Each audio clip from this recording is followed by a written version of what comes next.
Hi, Kristen Zeiger with California Title. I'm going to show you on this video how to narrow your farm down to the focused farms. So you should have already created a farm. You'll see it here in My Farms. So you're going to click on the farm that you want, and then you're going to click on Farm Focus. So we're going to create a new focused farm, and then you have several different options on the filter. So it's going to give you the count up here. We have 198, and there's lots of different ways that you can filter your farm down. You can do owner occupied, you can do absentee owners, you can click on this drop down, you have likely to sell. If you ever want to, you can clear out all your filters, and we can do likely to sell, and then you can select what you want on the number of for the likely to sell. So we can say the top 20 or so. Usually I determine that number based off of how many are in the farm. So if there's around 200, we obviously don't want to do the top 100 because half of those properties are not likely to sell. So if it's usually I stick to around the top 10 to 20%. So in this case, since there were around 200, I would either do the top 10 or the top 20.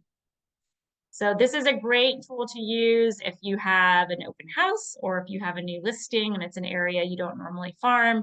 It's still great to go out and touch some of these homes that are at least the most likely to sell, and help you leverage your marketing dollars without spending a ton of money. So we can do narrow it down the way you want. We also have the option to select out of state or has a pool. There's a lot of different fields that you can select here, and then you're just going to name it. So usually I'll name it according to how I've narrowed it down. So if I'm selecting absentee owners, I'm going to name it the farm, the tract. So this case was Harbor Station.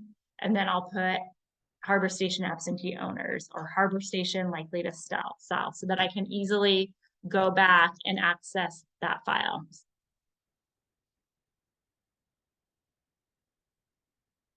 So once you've created it, it's going to be in your farm. So like if we go back over here to our farms, where all of our farms are listed out under your parent farms, but the area that we narrowed it down is going to be under here, under your focused farms.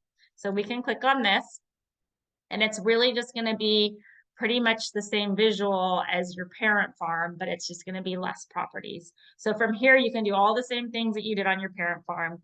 You can export it, you can put it on a 5-line, you can export it to CSV.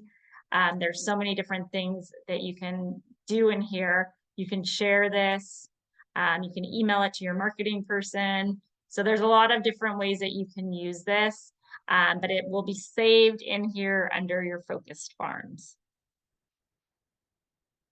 That's it for this one.